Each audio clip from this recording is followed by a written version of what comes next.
کہ ہر روزے کے بدلے ایک مسکین کو دونوں ٹائم پیٹ بھر کے کھانا کھلائیں۔ نمبر 2، حاملہ یعنی پریگننٹ عورت، یعنی دوسرے نمبر پر حاملہ عورت ہے، یعنی جس کے پیٹ میں بچہ ہو۔ اگر ایسی عورت ہو اور روزے رکھنے پر اس کو اور اس کے بچے کو جان کا خطرہ ہو تو ایسی عورت بھی رمضان کے مہینے میں روزہ چھوڑ سکتی ہے، اس پر کوئی گناہ نہیں ہوگا۔ ایسی عورت کے لیے بھی روزہ نہ رکھنا جائز ہے، لیکن یاد رہے کہ ایسی عورت بھی اپنے چھوڑے ہوئے روزے بعد میں رکھے، یعنی کہ جب اس کی صحت ٹھیک ہو جائے تو اسے بھی اپنے چھوڑے ہوئے روزوں کو قضا کرنا ہوگا۔ اور اگر کوئی حاملہ عورت ہے اور اس کا ماہر ڈاکٹر اسے یہ کہہ دے کہ روزہ رکھنے سے اس کی یا اس کے بچے کی جان جانے کا کوئی خطرہ نہیں ہے تو ایسی عورت کے لیے روزہ رکھنا ضروری ہوگا۔ نمبر 3، زیادہ بڑھاپا ہونا، یعنی تیسرا شخص وہ ہے جو اپنی عمر کے آخری پڑاؤ میں پہنچ جائے، یعنی کوئی شخص بہت زیادہ بوڑھا ہو گیا ہو۔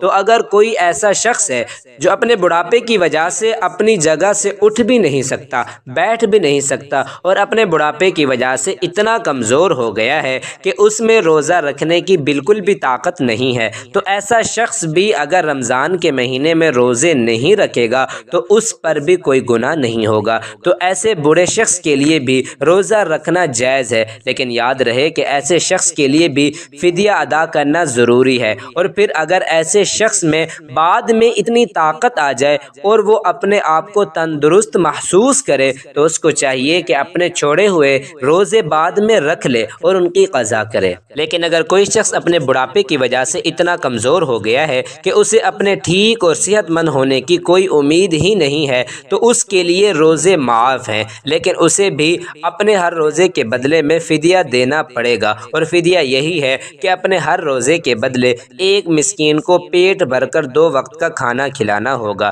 نمبر 4، دودھ پلانے والی عورت۔ یہاں یہ بات بھی واضح کر دیں کہ پہلے زمانوں میں ایسی عورتیں ہوا کرتی تھیں جو لوگوں کے بچوں کو دودھ پلانے کا کام کیا کرتی تھیں۔ وہ لوگوں کے بچوں کو اپنے ساتھ لے جایا کرتی تھیں اور 2 یا 2.5 سال کے اس بچے کو دودھ پلایا کرتی تھیں اور انہیں دایا کہا جاتا تھا۔ ایسی عورتوں کے لیے بھی رمضان میں روزے نہ رکھنے پر چھوٹ ہے جو بچے کو دودھ پلاتی ہیں، لیکن چونکہ اب ایسا زمانہ نہیں رہا لہٰذا ایسی مائیں جو اپنے بچوں کو دودھ پلاتی ہیں اور اگر ان کا ڈاکٹر انہیں یہ کہہ دے کہ ان کے روزہ رکھنے کی وجہ سے ان کے بچے کو خطرہ ہے تو ایسی ماؤں کو بھی روزہ چھوڑنے پر کچھ گناہ نہیں ہے، لیکن یاد رہے کہ ایسی عورت کو بھی بعد میں اپنے ان روزوں کی قضا کرنی ہوگی۔ نمبر 5، پاگل یا دیوانہ شخص، یعنی 5واں شخص وہ ہے جس کا ذہنی توازن خراب ہو چکا ہے اور وہ پاگل یا دیوانہ ہو چکا ہے اور اپنے آپ سے باہر ہو چکا ہو اور جو بہکی بہکی باتیں کرتا ہو اور جو اچانک بے ہوش ہو جاتا ہو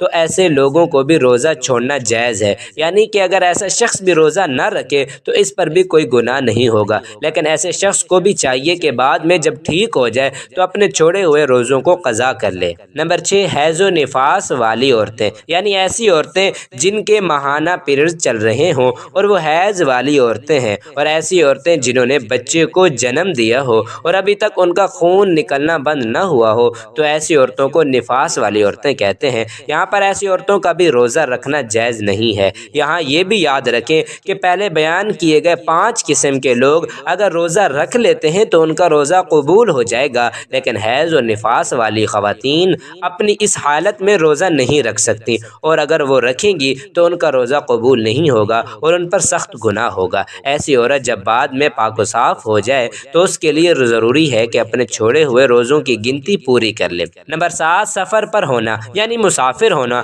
تو ایسا انسان جو حالت سفر میں ہے تو اس کے لیے بھی روزہ نہ رکھنے کی چھوٹ ہے اور روزہ نہ رکھنے پر اس کے لیے کچھ گناہ نہیں ہوگا، لیکن یہ بات بھی جان لیجیے کہ اس سلسلے میں سفر کیسا ہوگا تو ہم آپ کو بتا دیں کہ جو سفر 82 کلومیٹر سے زیادہ ہو اور وہ کم سے کم 15 دن کے سفر کی نیت کر کے گھر سے نکلا ہو تو ایسے مسافر شخص کے لیے روزہ نہ رکھنے پر چھوٹ ہے، لیکن جب اس کا سفر ختم ہو جائے تو پھر اس کے لیے ضروری ہے کہ روزہ رکھنا۔ یہاں پر یہ بات بھی قابل ذکر ہے کہ کہ اگر کوئی شخص سفر کی حالت میں ہے اور وہ یہ کہے کہ وہ روزہ ضرور رکھے گا تو ایسا مسافر سفر کی حالت میں بھی روزہ رکھ سکتا ہے اور اس کا روزہ ہو جائے گا۔ بس اگر سفر آسان ہے تو روزہ رکھ سکتا ہے، لیکن اگر روزہ نہ بھی رکھے تو اس پر کچھ گناہ نہیں۔ نمبر 8، ایسا شخص جس کی جان جانے کا خطرہ ہو، یعنی اگر کوئی شخص تلوار لے کر کسی کے پاس آ جائے اور یہ کہنے لگے کہ اگر تم نے روزہ رکھا تو میں تمہاری گردن اڑا دوں گا، یعنی تمہیں مار دوں گا، اور اسے اپنی جان کا خطرہ ہو،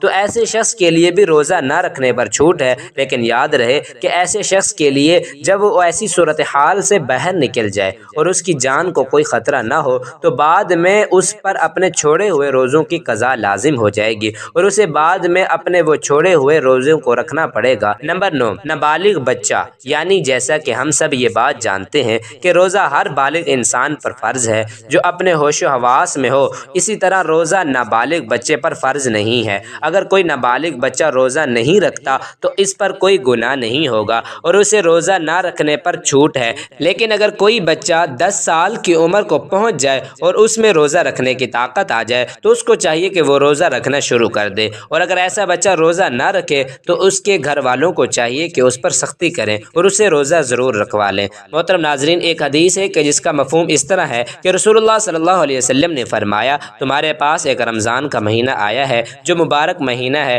رب تعالیٰ نے تم پر اس کے روزے فرض کیے ہیں، اس میں آسمان کے رحمت و مغفرت کے دروازے کھول دیے جاتے ہیں، اس میں دوزخ کی آگ کے دروازے بند کر دیے جاتے ہیں اور شیاطین کو بیڑیاں ڈال دی جاتی ہیں، اس میں لیلۃ القدر ہے جو 1000 مہینوں سے خیر و برکت میں افضل و بہتر ہے، جو اس کی خیر سے محروم رہا یقیناً وہی محروم رہا۔ اے بخشش و مغفرت اور رحمت و برکت چاہنے والے، اس برکت والے ماہ کو غنیمت جاننا کہ تو بے اذن الہی ہلاکت سے بچ جائے۔